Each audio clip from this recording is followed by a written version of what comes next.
yung head siya. Doon sa ITC. Dahil tayo naman na siya. Pag-i-communicate kayo sa passive mo. Pero mabait si ano, mabait si Ella. Tsaka si Julian. Ano po sa akin? Ano ba? Push ko sa Aurora. Oo. Kasi ako ba? Ay, ako may reason din pala kayo.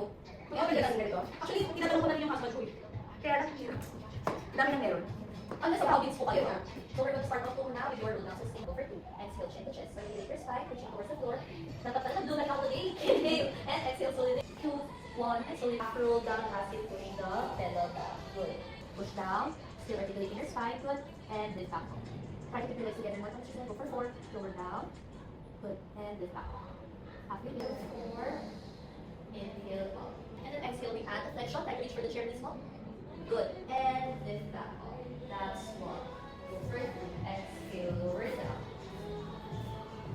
And go deeper the other side. And exhale. Actually, maganda po yung shape nyo. And lift. And turn back down.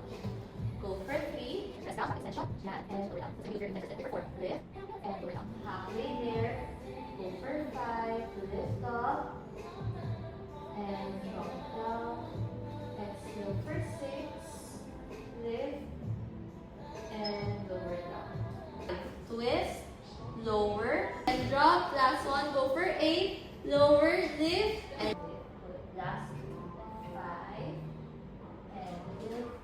Last one, go for then squat down. And lift back up and release. That's 1. Lower for 5. And lift. Exhale 5. Find out the keep relationship in also chair. Go for 2. Squat down. And release. Nice one. Now, very good ako.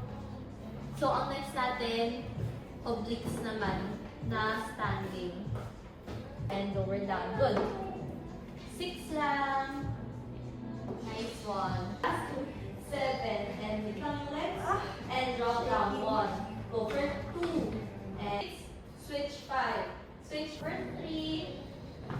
And lift back up. Exhale for 4. Wala kang and reach. Oh my gosh, favorite song. Stay. 5, 4, 3, 2, 1. Lift up. Yung torso lang ang mag-rotate. Touch your thighs and bend your knees. Stay. For 5, 4, 3, 2, 1. And release. Drop that neck.